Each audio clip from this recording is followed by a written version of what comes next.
दोस्तों, dream institute के online platform पर आपका एक बार फिर से स्वागत है। आज अपन बात करेंगे ऊंट से संबंधित क्या क्या प्रश्न एग्जाम में पूछे जाते हैं उनके बारे में। तो देखिए, सबसे पहला ऊंट में गुणसूत्र संख्या। तो ऊंट के अंदर जो गुणसूत्र संख्या होती है वो 74 होती है। ऊंट कैमेलिडी परिवार का है। ऊंट का परिवार अगर आपसे पूछा जाता है तो इसका परिवार कैमेलिडी है।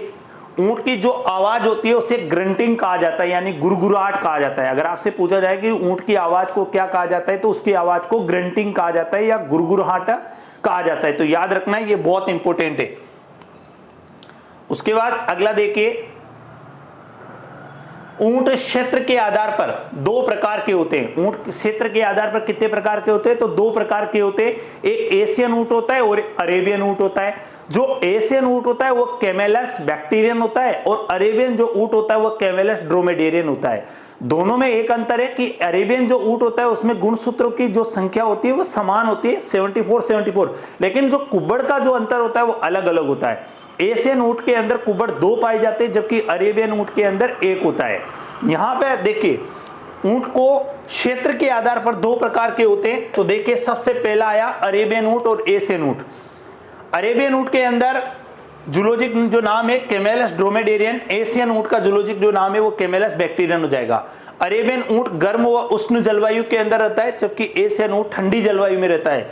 अरेबियन ऊंट में कुब्बड़ की 1 होता है, जबकि एशियन ऊंट में कुब्बड़ 2 होता है। भारत के अंदर मुख्यतया एशिया में लद्दाख, वहां पे सबसे ज्यादा 2 कुब्बड़ वाले ऊंट पाए जाते हैं, जबकि राजस्थान में सबसे ज्यादा 1 कुब्बड़ वाले पाए जाते हैं, कैमेलस ड्रोमेडेरियन जिनको कहा जाता है। तो ये चीज आपको याद रखनी है कि भारत में सबसे ज्यादा कहां? लद्दाख की कुपरा घाटी में। एशियन और अरेबियन ऊंट का वैज्ञानिक नाम, कौन सी जलवायु में रहते हैं, कुब्बड़ का आकार, इन सब चीजों के बारे में आपको याद होना चाहिए। उसके बाद अगला देखिए, ऊंट को राजस्थान का राज्य पशु कहा जाता है। ऊंट को राजस्थान का राज्य पशु 30 जून 2014 को बनाया गया, यह भी आपको याद रखना है। उसके बाद ऊंट को रेगिस्तान का जांच कहा जाता है, क्योंकि पहली बात तो यह कि इसके पैर गुद्देदार होते हैं। इसके पैर कैसे होते हैं? गुद्देदार होते हैं। और ऊंट वहां की परिस्थितियां जो भी है उनके अनुकूल रहता है। वहां की परिस्थितियां, चाहे गर्मी ज्यादा पड़ रही है चाहे सर्दी ज्यादा पड़ रही है, तो उनको सबको सहन करने की क्षमता भी रखता है। तो ऊंट को राजस्थान का राज्य पशु 30 जून 2014 को बनाया गया। ऊंट को रेगिस्तान का जांच कहा जाता है, इसके पैर गुद्देदार होते हैं, रेगिस्तान की परिस्थितियों के प्रति ये अनुकूल होता है। अगला देखिए, ऊंट को रहने के लिए 75 से 100 वर्ग फीट जगह की आवश्यकता होती है। ऊंट को प्रतिदिन 75 से 100 ग्राम नमक, 150 ग्राम नमक डेली देना चाहिए, जबकि अपन गाय भैंसों को 30 से 50 ग्राम प्रतिदिन नमक देते हैं, 20 से 30 ग्राम या 30 से 50 ग्राम देते हैं, जबकि ऊंट को आप एक दिन के अंदर 75 से 150 ग्राम नमक आपको देना चाहिए। अगला देखिए, ऊंट 7 दिन तक बिना पानी के रह सकता है। ऊंट 7 दिन तक बिना पानी के रह सकता है। एक बार में ऊंट 135 लीटर पानी पी सकता है, 135 लीटर पानी पी सकता है। प्रतिदिन के हिसाब से बात करते हैं तो ऊंट 18 से 36 लीटर पानी पी सकता है। ऊंट की कुब्बड़ के अंदर एक वश्य उत्तक पाया जाता है जो जल अवशोषण का काम करता है। जैसे मान लो आपने पशु को पानी पिला दिया ऊंट को, तो ऊंट को जिस समय उसके पास पानी नहीं होगा तो वश्य जो उत्तक है वो उसको जल एब्जॉर्प्शन कर रखा है, तो वो उसको वहां से पानी प्राप्त कराता रहता है या बॉडी को मेंटेन करने का काम भी करता है। तो याद रखिए, ऊंट को 7 दिन तक बिना पानी के ऊंट रह सकता है, पहली बात तो ये। दूसरी बात, ऊंट एक बार में 135 लीटर पानी पी सकता है। ऊंट को प्रतिदिन 18 से 36 लीटर पानी की आवश्यकता होती है। ऊंट की कुब्बड़ में वश्य उत्तक पाया जाता है जो जल अवशोषण का काम करता है। अगला प्रश्न है, ऊंट में कुब्बड़ का आकार उसको मिल रहे आहार की मात्रा को दर्शाता है। आप ऊंट को कितना आहार दे रहे हो, इनको कौन दर्शाता है? तो उसमें पाया जाने वाला कुब्बड़ ही दर्शाता है। और एक और प्रश्न आप याद रख लेना कि ऊंट में तापमान नियंत्रण करने का काम,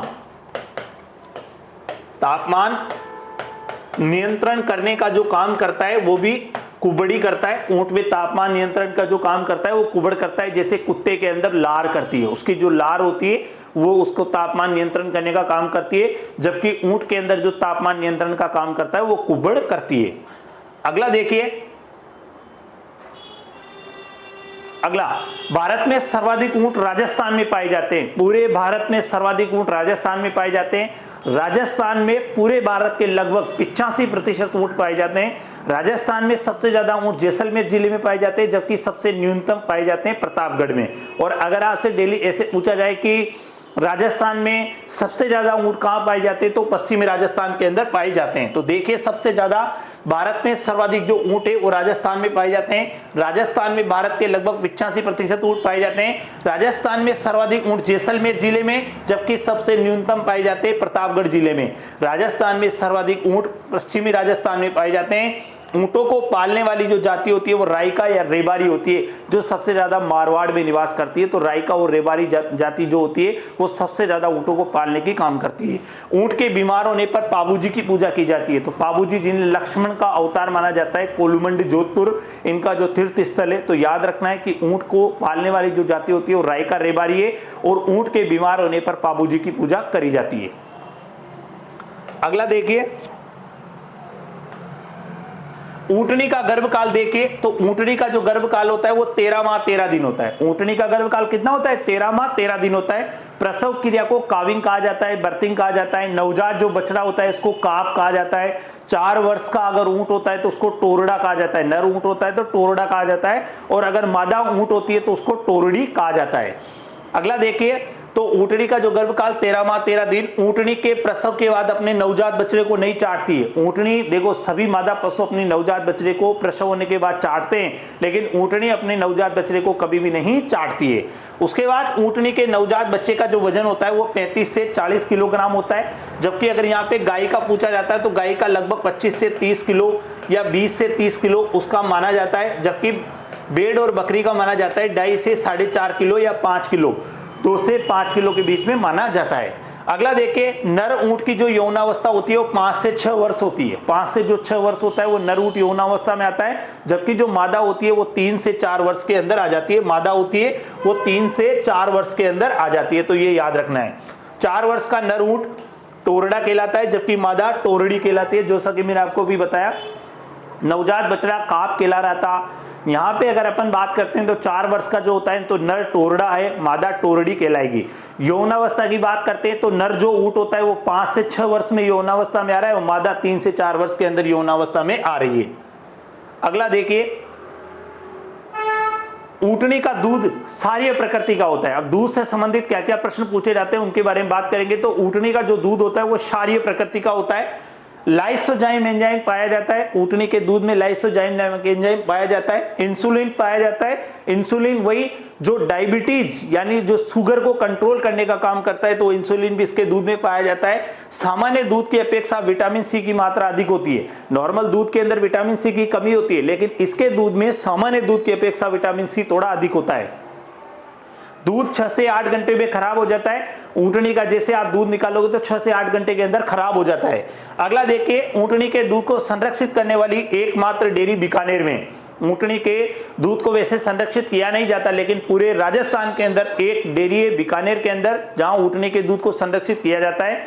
ऊंटनी के दूध का दही भी नहीं बनाया जाता, क्योंकि इसमें वसा गोलिकाओं का जो आकार होता है वो सामान्य से कम होता है। तो ऊंटनी के दूध का दही नहीं बनता है, क्योंकि इसमें वसा गोलिकाओं का जो आकार होता है वो सामान्य से कम होता है। उसके बाद अगला देखिए, अगला रट या मस्त का संबंध ऊंट से। ऊंट एक विशेष प्रकार के मौसम में बन में आता है जिसे रट या मस्त कहा जाता है, और उसको नवंबर मार्च में आता है। ऐसा कब होता है? नवंबर मार्च में होता है। तो देखिए, सबसे पहले रट मस्त का संबंध ऊंट से। ऊंट एक विशेष प्रकार के मौसम में मध्य में आता है जिसे रट या मस्त कहते हैं। ऊंट मध्यकाल में जो आवाज निकालता है उसे गुरुगुलिंग या गुल्ला कहा जाता है। ऊंट का मध्यकाल 14 दिन में माना जाता है, कई किताबों में 28 दिन में मिलता है। तो याद रखना 14 वाला ऑप्शन में ज्यादा राइट होगा, क्योंकि ये जब इसके विशेष मौसम में मध्य आता है तो लगभग 14 दिन का होता है। 10 से 14 दिन भी हो सकता है ऑप्शन में। ऊंट में 2 ब्यात के बीच का जो समय होता है वो 2 वर्ष होता है, जबकि भैंसों के अंदर अगर अपन बात करते हैं तो 1.5 वर्ष होता है, जबकि गाय के अंदर बात करते हैं तो 12 माह होता है। लगभग इसमें 15 माह के आसपास भैंस में हो जाता है और 12 माह गाय के अंदर हो जाता है, और 6 से 7 माह माना जाता है भेड़ के अंदर। तो यहाँ पे ऊंट 2 वर्ष में माना जाता है। लेकिन अगर आप इसका समय टू समय, मतलब जैसे मान लो जैसे पशु मध्य में आया तो आप करा दोगे, तो लगभग अगर अच्छी नस्ल का और अच्छी गुणवत्ता से अगर आप पूरा ध्यान रख रहे हो तो 3 वर्ष में भी 2 बच्चे पैदा किए जा सकते हैं। तो 15 माह भी हो सकता है, लेकिन मोस्टली जो माना जाता है तो वो 2 वर्ष ही माना जाता है। 2 वर्ष में एक बार बच्चा देती है, यानी 2 वर्ष का गैप होना चाहिए। उसके बाद अगला देखिए, केंद्रीय ऊंट अनुसंधान संस्थान जोड़बीड बीकानेर के अंदर है, जिसको आईसीआर चलाता है। स्थापना 1984 में हुई थी। बीकानेरी, जैसलमेरी, मेवाड़ी, नाचना, गोमट, गुरुआ ऊंट की नस्लें। अगर आपसे पूछा जाए ऊंट की कौन कौन सी नस्लें, तो ये बीकानेरी, जैसलमेरी, मेवाड़ी, नाचना, गोमट, गुरुआ ऊंट की नस्लें। ऊंट में थनों की जो संख्या होती है वो 4 होती है। ऊंटनी के प्रत्येक थन में 2 टीट के नाल होती है, यानी कि प्रत्येक थन के अंदर 2 टीट के नाल होती है, जबकि गाय के प्रत्येक थन के अंदर 1 ही टीट के नाल होती है। ऊंटनी का दुग्ध काल 8 से 10 माह होता है। ऊंटनी 8 से 10 माह तक दूध देती है, जबकि गाय वैसे देती है 280 दिन के आसपास। लगभग यूं मान के चले कि आप 9 से 10 माह वो देती है और ये 8 से 10 माह देती है। उसके बाद अगला देखिए, नर ऊंट जिसका बध्याकरण किया जाता है उसे जेल्डिंग कहा जाता है। ऊंट में बध्याकरण करने का उपयुक्त समय होता है 4 से 6 वर्ष की उम्र पर बध्याकरण किया जाता है। ऊंट में अंदर जो बध्याकरण कर रहे हो आप 4 से 6 वर्ष की उम्र पर किया जाता है, और जिस ऊंट का बध्याकरण कर दिया जाता है उसको जेल्डिंग कहा जाता है। और जिस ऊंट का बध्याकरण नहीं करते हो और जिसे आप प्रजनन के रूप में प्रयोग कर रहे हो उसको मैया कहा जाता है, उसको कहा जाता है मैया। अगला, सर्वाधिक गर्मी सहन करने वाला पशु ऊंट है। अगर आपसे पूछा जाए सर्वाधिक गर्मी सहन करने वाला पशु कौन सा है, तो ऊंट है। जबकि छिपी हुई गर्मी जो सबसे ज्यादा पाई जाती है वो भैंस के अंदर सबसे ज्यादा छिपी हुई गर्मी पाई जाती है। ऊंट को शरीर भार का 2% शुष्क पदार्थ दिया जाता है, जबकि गाय को 2.5 किलो दिया जाता है, भैंस को 3 किलो दिया जाता है, भेड़ बकरियों को 3 से 4 किलो दिया जाता है, जबकि ऊंट को शरीर भार का 2% ही शुष्क पदार्थ दिया जाता है। मटर की तोड़ी ऊंट का सबसे सर्वोत्तम भोजन है। अगर आपसे पूछा जाए कि ऊंट का सबसे सर्वोत्तम भोजन क्या है, तो मटर की जो भूसी होती है उसका सबसे सर्वोत्तम भोजन माना जाता है।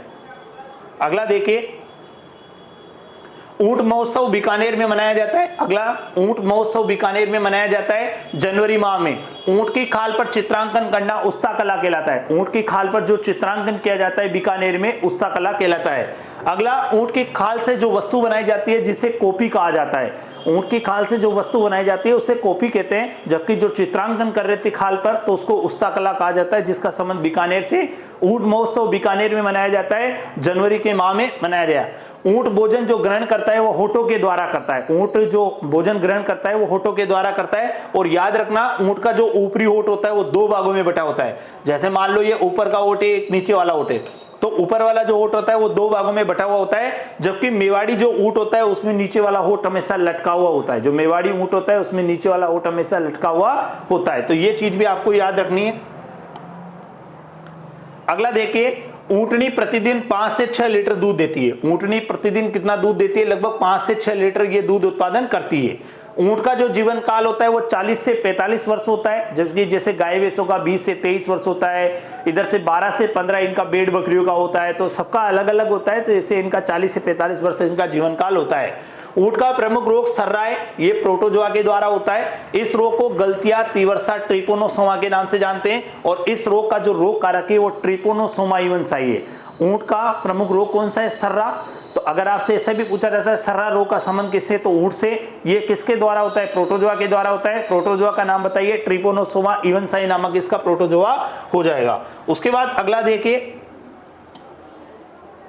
अगला गिरबान ऊंट का आभूषण है जो नाक में डाला जाता है, और ये लकड़ी का बना हुआ होता है। याद रखना, कई बार आपसे पूछा है गिरबान क्या है, तो गिरबान ऊंट का आभूषण है जो नाक में डाला जाता है और ये लकड़ी का बना हुआ होता है। गोरबंद भी ऊंट का आभूषण है। अगर आपसे पूछा जाए गोरबंद क्या है, तो गोरबंद ऊंट का आभूषण है।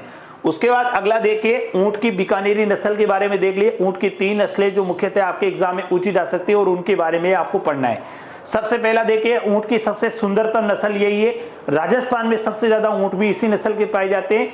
इस नस्ल में आंख के ऊपर एक गड्ढा पाया जाता है जिसे स्टॉप कहते हैं। आंख के भौं जो होते हैं उन पे बड़े बड़े बाल होते हैं जिन्हें जिप्रा कहा जाता है। ऊंट की सबसे सुंदरतम नस्ल भी यही है। देखो, सबसे सुंदरतम है, नस्ल सिंधी व बलूची का संकरण है। राजस्थान में सर्वाधिक ऊंट इसी नस्ल के पाए जाते हैं। इस नस्ल में आंख के ऊपर एक गड्ढा पाया जाता है जिसे स्टॉप कहा जाता है। इस नस्ल में आंख के भौं पर बड़े बड़े बाल होते हैं जिन्हें स्थानीय भाषा में जिप्रा कहा जाता है। इस नस्ल में जमीन से कुबड़ तक की जो लंबाई होती है वो 9 से 11 फीट होती है और बोजा डेनो उपयुक्त है। तो देखो, जैसलमेरी जो होती है उसमें जमीन से कुबड़ तक की जो लंबाई होती है वो 7 से 9 फीट होती है, जबकि इसके अंदर 9 से 11 फीट होती है। अगला देखिए, जैसलमेरी ऊंट। ये नस्ल सेना के जवानों की सबसे सर्वोत्तम नस्ल है। आर्मी के जो कमांडो होते हैं उनके द्वारा सबसे ज्यादा पाली जाती है। तेज दौड़ने के लिए फेमस है। ये अगर इस नस्ल का जो प्रशिक्षित ऊंट होता है वो एक दिन के अंदर 100 से 140 किलोमीटर की दूरी तय कर सकता है। इस नस्ल का जो प्रशिक्षित ऊंट होता है वो एक दिन में 140 से 150 किलोमीटर की दूरी तय कर सकता है। इस नस्ल में जमीन से कुबड़ तक की जो लंबाई होती है वो 7 से 9 फीट होती है। तो ये तेज दौड़ने के लिए पाला जाता है, याद रखना, सेना के जवानों के लिए पाला जाता है। अगला, ऊंट की मेवाड़ी नस्ल। तो इस नस्ल में नीचे वाला होठ हमेशा लटका हुआ होता है, सवारी के लिए उपयुक्त है, उदयपुर के सीमावर्ती क्षेत्रों में पाई जाती है।